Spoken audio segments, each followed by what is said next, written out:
ನಮಸ್ತೆ ವೀಕ್ಷಕರೇ, Kumar news one Kannada ಚಾನಲ್ಗೆ ಮತ್ತೆ ನಿಮ್ಮೆಲ್ಲರಿಗೂ ಸ್ವಾಗತ. ಸರ್ಕಾರ ಪತನದ ಸುಳಿವು ಕೊಟ್ಟರ ಗೃಹ ಸಚಿವ ಡಾಕ್ಟರ್ ಜಿ ಪರಮೇಶ್ವರ್ ಅನ್ನೋ ಒಂದು ಮಾತುಗಳು ಸಹ ಕೇಳಿಬರ್ತಾ ಇದೆ. CM ತವರಲ್ಲೇ ಶಾಕಿಂಗ್ ಸ್ಟೇಟ್ಮೆಂಟ್ ಒಂದೊಂದು ಗೃಹ ಸಚಿವರು ಕೊಟ್ಟಿದ್ದಾರೆ. ನಮ್ಮ ಸರ್ಕಾರ ಇರುವಾಗಲೇ ಮೈಸೂರು ಶಂಕುಸ್ಥಾಪನೆ ನೆರವೇರಲಿ ಅಂತ ಹೇಳಿದ್ದಾರೆ. ಮುಂದೆ ಏನಾಗುತ್ತೋ ಗೊತ್ತಿಲ್ಲ ಅಂತ ಒಂದು ಗೃಹ ಸಚಿವರು ಒಂದು ಹೇಳಿಕೆ ಕೊಟ್ಟಿದ್ದಾರೆ. ರಾಜ್ಯದಲ್ಲಿ ಆಪರೇಷನ್ ರಾಜಕೀಯದ ಸದ್ದುಗದ್ದಲದ ಮಧ್ಯೆ ಗೃಹ ಸಚಿವ ಡಾಕ್ಟರ್ ಜಿ ಪರಮೇಶ್ವರ್ ಅವರು ಒಂದು ಶಾಕಿಂಗ್ ಹೇಳಿಕೆಯನ್ನು ನೀಡಿದ್ದಾರೆ. ಇವತ್ತಿನ ರಾಜಕೀಯ ಬೆಳವಣಿಗೆಯನ್ನು ನೋಡ್ತಿದ್ರೆ ಏನು ಹೇಳಲಿಕ್ಕೆ ಆಗೋದಿಲ್ಲ, ಮುಂದೆ ಏನಾಗುತ್ತೋ ಅಂತಲೂ ಗೊತ್ತಿಲ್ಲ ಅನ್ನೋ ಮೂಲಕ ಎಲ್ಲರಿಗೂ ಹುಬ್ಬೇರಿಸುವಂತೆ ಒಂದು ಹೇಳಿಕೆಯನ್ನು ಕೊಟ್ಟಿದ್ದಾರೆ. ಕಾಂಗ್ರೆಸ್ ಕಚೇರಿಯ ಕಾರ್ಯಕ್ರಮದಲ್ಲಿ ಮಾತನಾಡಿರುವ ಡಾಕ್ಟರ್ ಜಿ ಪರಮೇಶ್ವರ್ ಅವರು, ಮೈಸೂರಿನ ಕಾಂಗ್ರೆಸ್ ಕಚೇರಿ ನಿರ್ಮಾಣದ ಸ್ಥಳವನ್ನು ಪಡೆಯಲು ನಾನು ಸಾಕಷ್ಟು ಹೋರಾಟವನ್ನು ಮಾಡಿದ್ದೇನೆ. ಚಂದ್ರಪ್ರಭಾ ಅರಸು ಅವರ ಜೊತೆ ಸಾಕಷ್ಟು ಬಾರಿ ಸಭೆಯನ್ನು ಮಾಡಿದ್ದೇನೆ. ಈಗ 15 ಕೋಟಿ ರೂಪಾಯಿ ವೆಚ್ಚದಲ್ಲಿ ಶೀಘ್ರದಲ್ಲಿ ಕಾಂಗ್ರೆಸ್ ಕಚೇರಿಯನ್ನು ಕಟ್ಟಲು CM ಸಿದ್ದರಾಮಯ್ಯನವರು ಹೊರಟಿದ್ದಾರೆ. ಆದಷ್ಟು ಬೇಗ ಮೈಸೂರಿನಲ್ಲಿ ಕಾಂಗ್ರೆಸ್ ಕಚೇರಿ ಕಟ್ಟುಬಿಡಿ ಅಂತಂದು ಸಹ ನಾನು ಈ ಮೊದಲೇ ಹೇಳಿದ್ದೆ.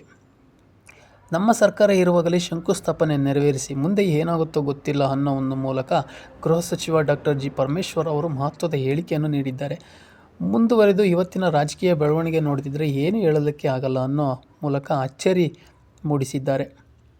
ಇತ್ತೀಚೆಗೆ CM ಸಿದ್ದರಾಮಯ್ಯ ಅವರು ನಮ್ಮ ಶಾಸಕರಿಗೆ ತಲಾ 50 ಕೋಟಿ ರೂಪಾಯಿ ಆಫರನ್ನು ಕೊಟ್ಟಿದ್ದಾರೆ ಎಂಬ ಹೇಳಿಕೆ ನೀಡಿದ್ದರು.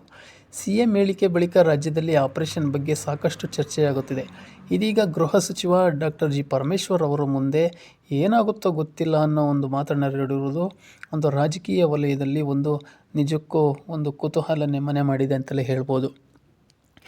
ಇನ್ನು CM ಸಿದ್ದರಾಮಯ್ಯನವರು ಹೇಳಿಕೆ ಕೊಡೋದಕ್ಕೂ ಮುಂಚೆನೇ ರವಿ ಗಾಣಿಗ ಅವರು ಸಹ 50 ಕೋಟಿ ಅಲ್ಲ 100 ಕೋಟಿಯ ಒಂದು ಆಫರನ್ನು ಕೊಟ್ಟಿರೋದು ನಿಜ ಅಂತಂದು ಸಹ ಅವರು ಒಂದು ಗಂಭೀರ ಆರೋಪವನ್ನು ಸಹ BJP ವಿರುದ್ಧ ಮಾಡಿದರು. ಆದರೆ ಇದನ್ನೆಲ್ಲದನ್ನು ಸಹ ತಳ್ಳಿ ಹಾಕಿರುವ BJP ಒಂದು ಬಹುಮತ ಇರುವಂಥ ಸರ್ಕಾರವನ್ನು ಯಾರಾದರೂ ಕೆಡವೋಕ್ಕಾಗುತ್ತಾ? ಅಷ್ಟೊಂದು ಶಾಸಕರನ್ನು ನಾವು ತಗೊಂಡು ಬಂದು ಸರ್ಕಾರ ರಚನೆ ಮಾಡೋಕ್ಕಾಗುತ್ತಾ? ಏನು ಒಂದು ಬಂಡತನದ ಹೇಳಿಕೆಯನ್ನು ಕೊಡ್ತಾರೆ ಅನ್ನೋದು ಸಹ ಒಂದು ಯಡಿಯೂರಪ್ಪನವರು ಒಂದು ಮಾಧ್ಯಮದಲ್ಲಿ ಹೇಳಿದರು. ಹಾಗಾಗಿ ಇಷ್ಟೊಂದು ಶಾಸಕರನ್ನು ಕರೆತಂದು ಪಕ್ಷವನ್ನು ಅಧಿಕಾರದಲ್ಲಿ ನಡೆಸೋದಕ್ಕೆ ಇದು ಯಾರಿಂದಲೂ ಸಾಧ್ಯ ಇಲ್ಲದ ಮಾತು. ಇವರಿಗೆ 5 ವರ್ಷ ಅಧಿಕಾರವನ್ನು ಕೊಟ್ಟಿದ್ದಾರೆ. ಆ ಅಧಿಕಾರದಲ್ಲಿ ಅವರು ಸರ್ಕಾರ ನಡೆಸ್ಕೊಂಡು ಹೋಗಲಿ ಅನ್ನೋ ಒಂದು ಮೂಲಕ ಒಂದು BJPಯವರು ತನ್ನಷ್ಟಕ್ಕೆ ತಾನು ಅವರು ಒಂದು ವಿರೋಧ ಪಕ್ಷ ಸ್ಥಾನದಲ್ಲಿ ಏನು ಕೆಲಸ ಮಾಡ್ತಾಯಿದ್ರೆ, ಇಲ್ಲಿ ಕಾಂಗ್ರೆಸ್ ಪಕ್ಷದಲ್ಲಿ ಒಬ್ಬರಿಂದ ಒಬ್ಬರು ಒಂದು ಆರೋಪವನ್ನು ಮಾಡ್ತಾನೆ ಬರ್ತಿದ್ದಾರೆ.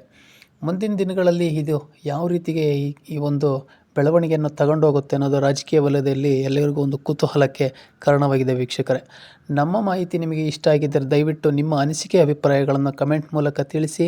ಹಾಗೂ ಮುಂದಿನ ವಿಡಿಯೋದಲ್ಲಿ ನಮ್ಮ ಚಾನಲ್ನ ನೀವಿನ್ನೂ ಸಬ್ಸ್ಕ್ರೈಬ್ ಮಾಡಿಲ್ಲ ಅಂದರೆ ದಯವಿಟ್ಟು ಸಬ್ಸ್ಕ್ರೈಬ್ ಮಾಡ್ಕೊಳ್ಳಿ ಮತ್ತು ಬೆಲ್ ಬಟನ್ ಮೇಲೆ ಕ್ಲಿಕ್ ಮಾಡಿ. ಧನ್ಯವಾದಗಳು.